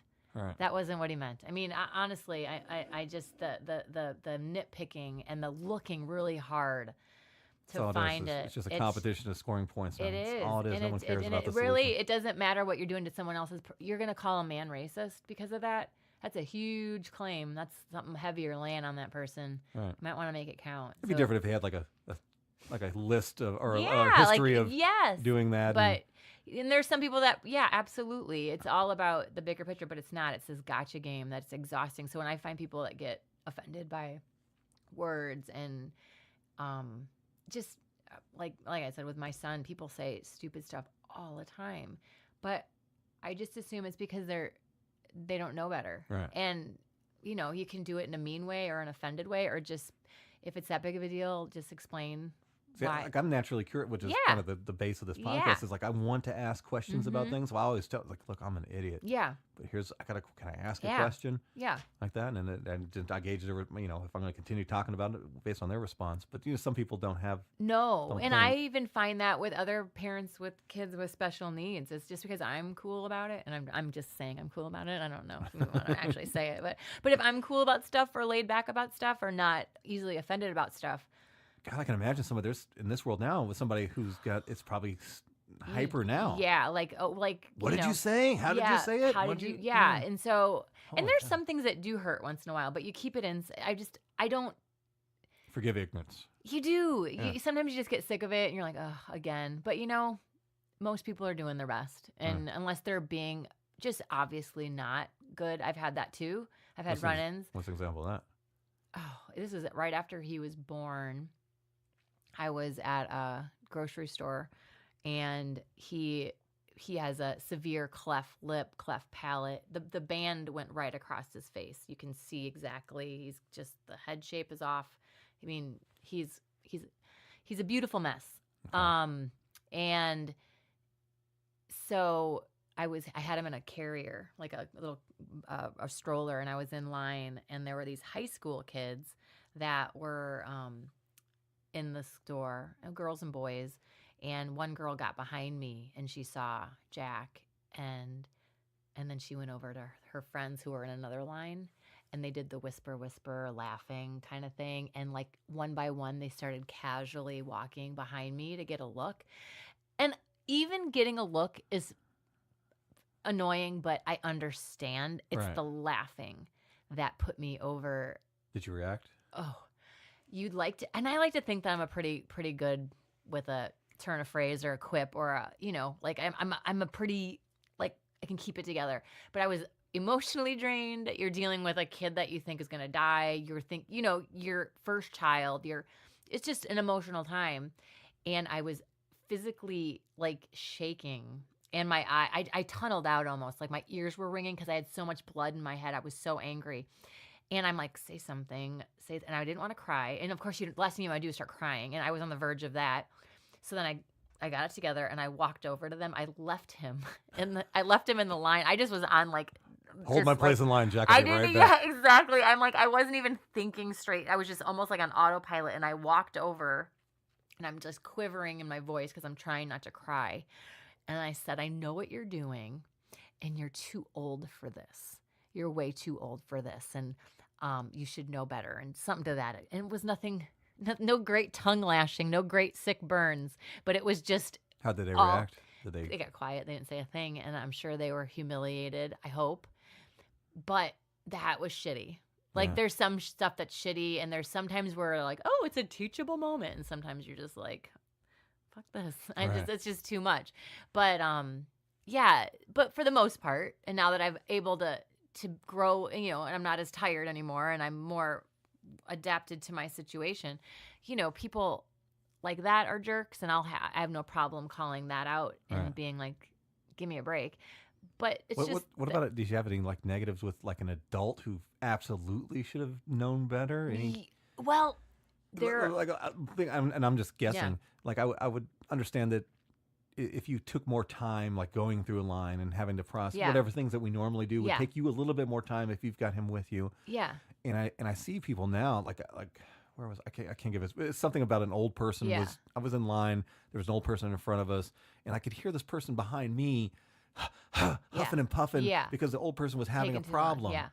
So do you have anything similar to that? Well, no, and honestly, people have been when they see how you are with them, they recognize.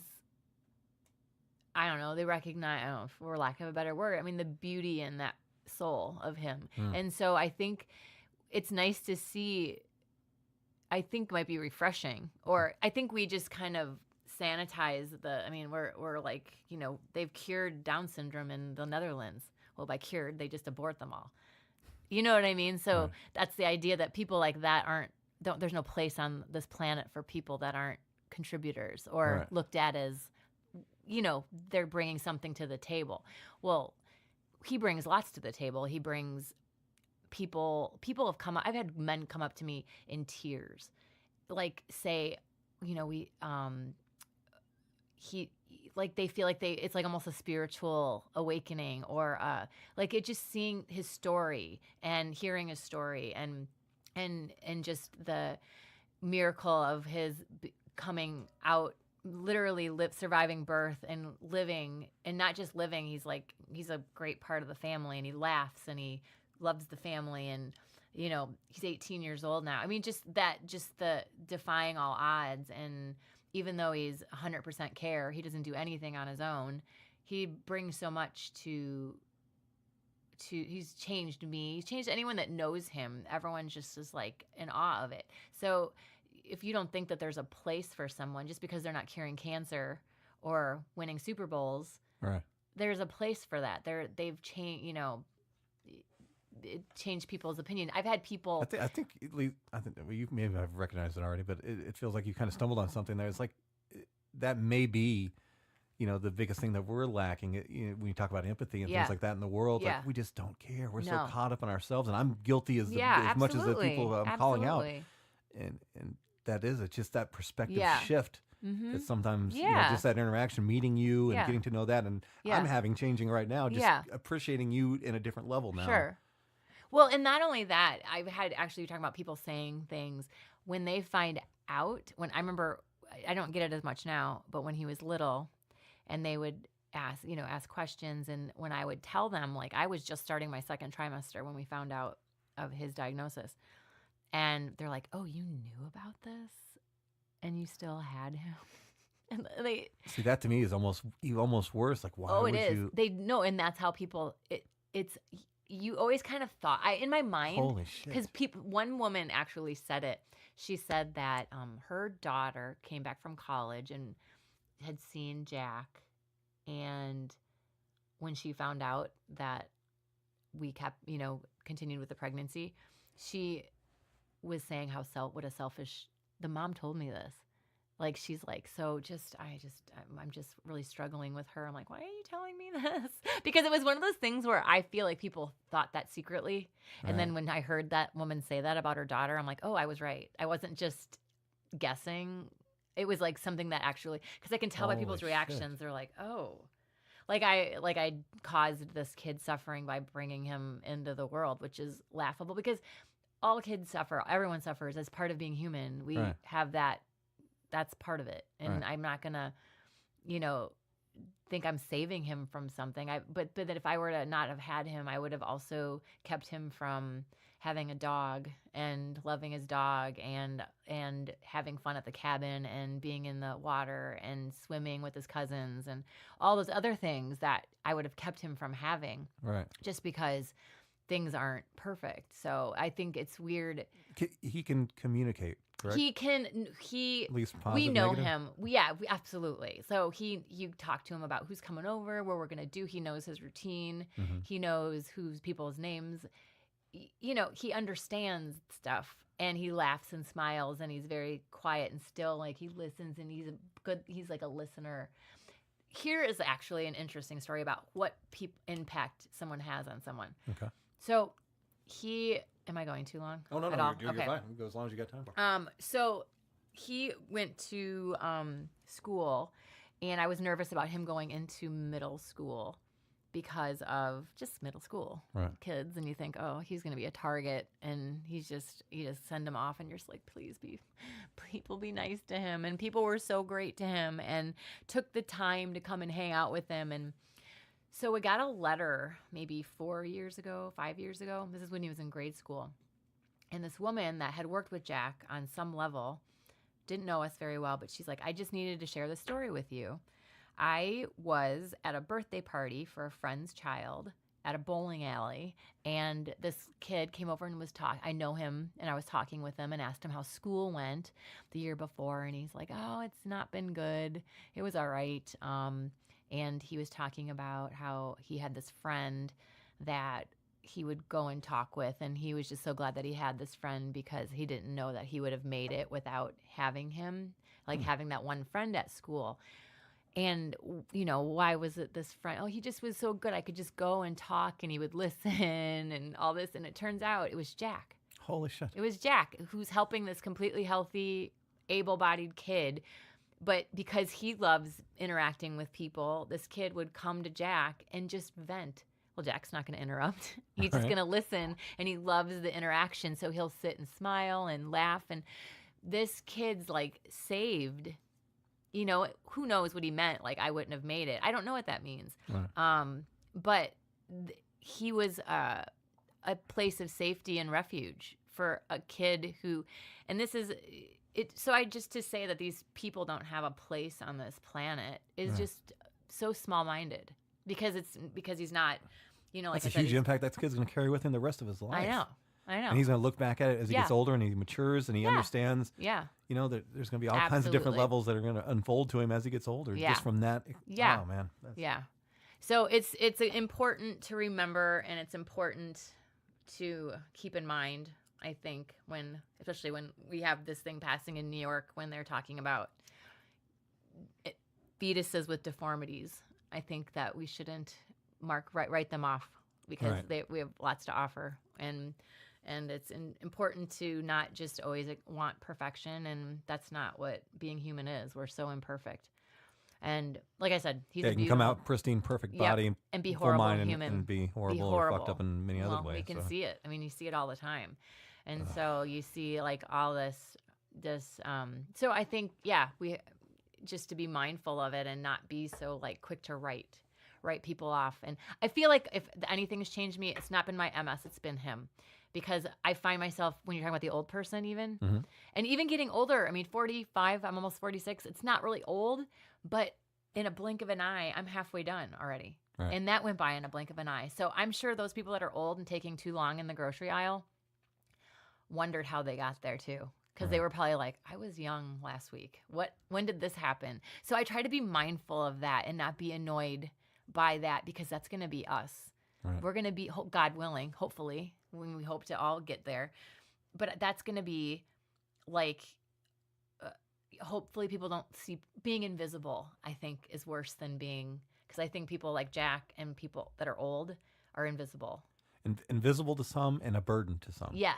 Yeah. And that's not fair. Yeah, it really isn't. It really isn't. So I think that I try to be mindful of that. And when I meet kids that have disabilities, not to talk to them like they do, because they want to be just talked to. But I always talk to my kids regular. I was never much of a, oh, buddy. I always talk to them like people. Right. And that's how I am with my dogs. Yeah, you just talk to them like people. Just talk to them, but you just kind of you don't dumb it down for them. And there's a really interesting interview. There's a series, and I can't think of the name of it, but they interviewed different people on different walks of life, and they interviewed people with Down syndrome in this Ask Me Anything, I think it is, and they pick a paper out of the hat, and then they answer the question, and they had them 2 by 2, and they had it edited really well, so it was always like a revolving 2 people and answering questions pulled out of a hat. And they're like, do you hate it when people talk slower to you? And these are people with Down syndrome. They're like, oh my gosh, it's the worst. And obviously there's levels of severity of Down syndrome, but it was funny to sit and listen to these people go, we know you're doing it. Right. You know, I mean, just because you think we're like these like puppy type baby Right. brains, we know what you're doing. And so I think that we as a society, as crappy as it seems a lot lately, shedding light on different people's, there's this guy who interviews people with disabilities on every spectrum and their families, and knowing how to interact. It's an online thing. Actually, I'll send you a Please link do, 'cause to I wanna it check that because out. he's a teacher with a special needs teacher who decided that he's going to go. He did everything in America, and I think he's going over to the UK, and he talks with people with all kinds of disabilities. I mean, from like as severe as Jack to someone with schizophrenia or No shit. or Tourette's Okay. or multiple personalities. So any disability. Okay. And he interviews them. What would you like people to ask you? How would you like people to, and he has a way about him, and he's just such a good-hearted person, and he just gives. That sounds fantastic. It's great.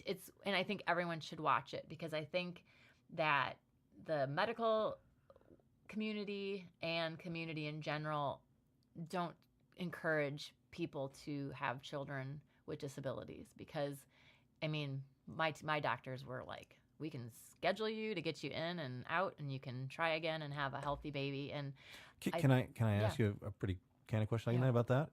How long of a thought process was it? Immediate for you? Did you have to reflect on it? Did you go through pros and cons? No, it was just like it was a no-brainer, but the doctors were pretty heavy-handed in giving me not a lot to hope for. Okay. And do you think that was like a mentality as far as like you shouldn't do this, or they wanted to? They told me that it give you was the worst risk case my scenario? life. Okay. They told me it risks my life. Well, they don't tell you that every time you have a baby, it risks your life. Right. So it's kind of manipulative on a huge level. And I went to the Mayo Clinic Actually, for a second opinion. we're not even like number one in surviving like births in America, right? Isn't that? Well, actually, that's also a goofy thing. It's the way we keep statistics. Oh, okay. So Educate me we there. count. So if we all counted them the same way, so it looks like we have a high mortality, infant mortality. Well, we consider, I think that there's the 22-month cutoff type thing where it's harder to survive that early, but they count it as a live birth, even though they're too young to survive, where other countries wouldn't consider that month. The cutoff is different. Okay. So they might say that I'm just pulling a number out of the air, it might be 26 or 27, where it's a lot higher chances they would consider that a miscarriage versus we count it as live birth. So that's a skewed number. Okay. And I get annoyed when I hear that because it's just they're not keeping the same records. So where do we even if it matters, but I mean, where do we rank as far as survivability from birth and all that? The youngest one I think is 22 weeks. Okay. They've had where they've the youngest surviving premature. Oh no, I'm saying like as far as the country or statistically. Oh, I don't know statistically. Well, it's hard to know because, like I said, unless everyone kept the records exactly with the same criteria, how would you know? Understood. You know what I mean? So I don't know. I mean, I want to look into more of that because that's what I was going on. I was like, I kept hearing that. Statistic. How does that make sense? Yeah. I mean, seriously. I mean, just if you think about it, just on a logical thing, you're telling me that somewhere in I don't know, in the jungle, as much access to as much. Right. Yeah. you're telling me that we're lower or on par That with always that. just sounds weird to me. There's no way. That was what I was thinking, but I just accepted it because I was like, Yeah. was told in the form of a statistic. Yeah, about I know. doctor. Was there a graph involved? I'm sure. A pie chart. Holy cow. So much more believable that way. But yeah, it's interesting how. But back to what we got off on a tangent there. But the interacting with people who've had some kind of disability or something like that, because I just like the job I do a delivery job, and one of the customers I deliver to, well, a couple of them, there's like a group home that's kind of set up like a little mini hotel for people with Down syndrome, and I honestly never had a lot of interaction with people with Down syndrome. But there's two ladies, one's a little bit older, one's 20s or something like that, and I was having, and they're so polite, and I have conversations with them. They ask me how my day is, and at first I was very weird, like I don't want to say anything wrong, and now I just like I know them by name. Hey, how you doing? And that's all they want. It's all they perspective want. altering moment. It is. It really is, and I think that there's guys that have special needs that do the bagging sometimes at grocery stores, right? And I'm like, then you see these healthy, normal people walking around with a chip on their shoulder, or they're pissed or this and that. And I'm like, these guys have everything to be pissed about. And they're Right. always there with a smile. They're always there with a, how you doing today? Right. How, and I'm like, you're so marginalized. You have everything to be bitter about. If anyone's oppressed, you have the biggest reason to be bitching the loudest, and you're not. And Right. it's like, how is that not put anything in perspective? I mean, it should put everything in. And I'm like, oh yeah, you're crabby for no reason. What do you think? I think it's because I'm just guessing. They value more. Yeah. They value the human interaction has more value Yes. to them. Yeah. So that of course, I mean, it's easy to be upset and angry and Yeah. stuff, but it could be so much worse. Well, Sure. they know it. Sure. So And let's- and I don't even and I think too that there's just we put so much importance on stupid stuff. Right. Stupid things.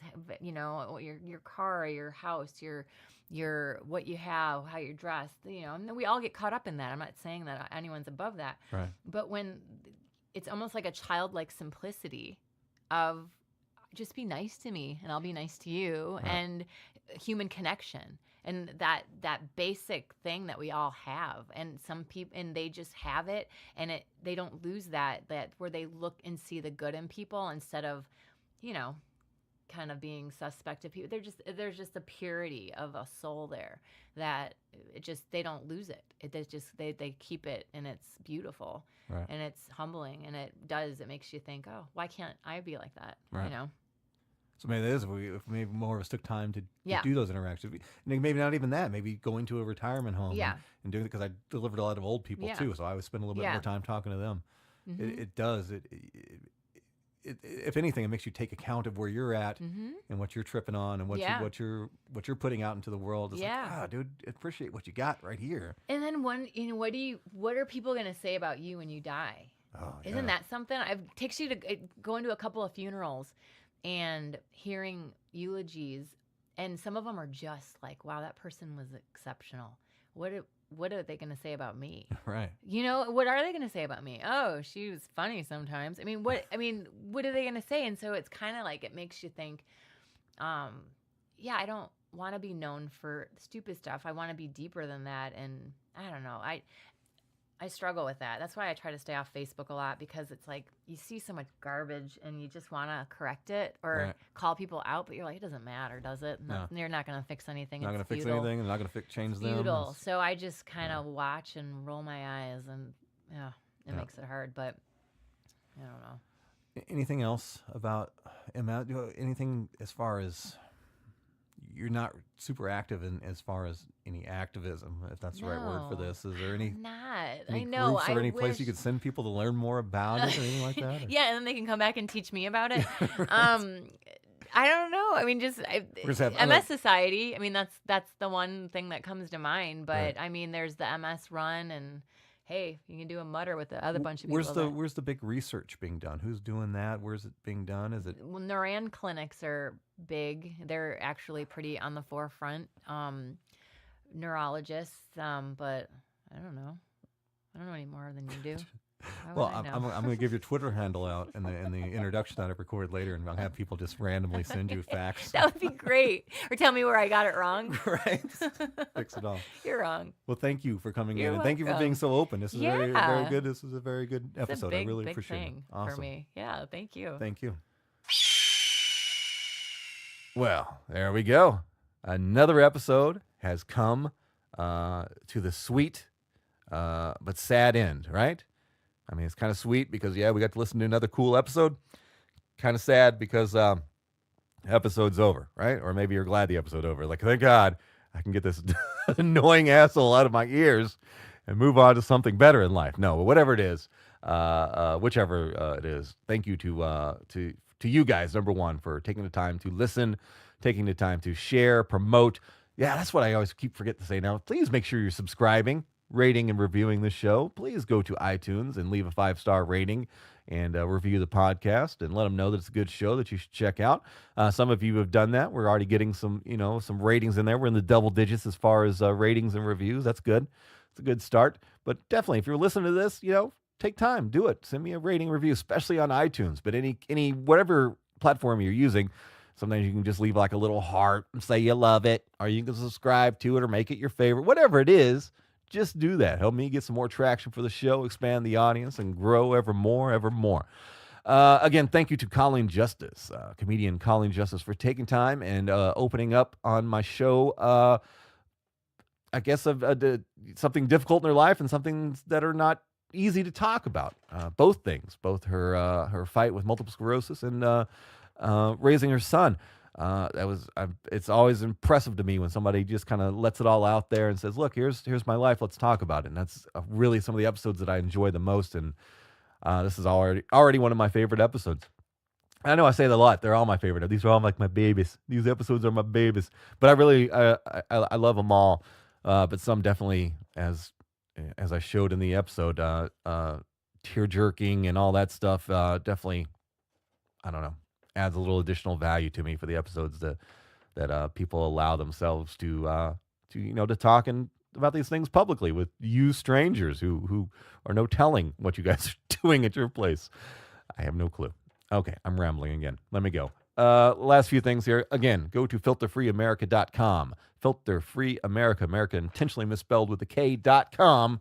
That's the website. Find all the information about the podcast and find a direct link to iTunes to order my debut stand-up comedy album. This has been 9 years in the making. Neck Tattoos and GEDs, or The Secret to My Success. It's going to be great. And again, I'll have physical copies that I'll autograph and all that good shit. That's going to be on the website as soon as Simple Website gets it up there. And they're usually very quick at it. So hopefully by release date, it should be up there. And the release date is February 6th. Pre-order right now on iTunes. All right, that's enough pitching. I'm getting gross again with the pitching. Anything else? Simple Website. Thank you guys. SimpleWebsite.us. If you need them to build you a website to sell your CD or anything else, legal or otherwise, right? You can sell vagina on there if you want to. I could care less. Just go to them, give them some business. Anything else? That's it. All right. I love you guys.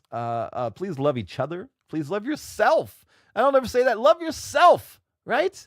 You are a human being. You have a value equal to every other human being, unless you're an asshole, on this planet, right? Love yourself, right? Do something nice for yourself. Take care of yourself.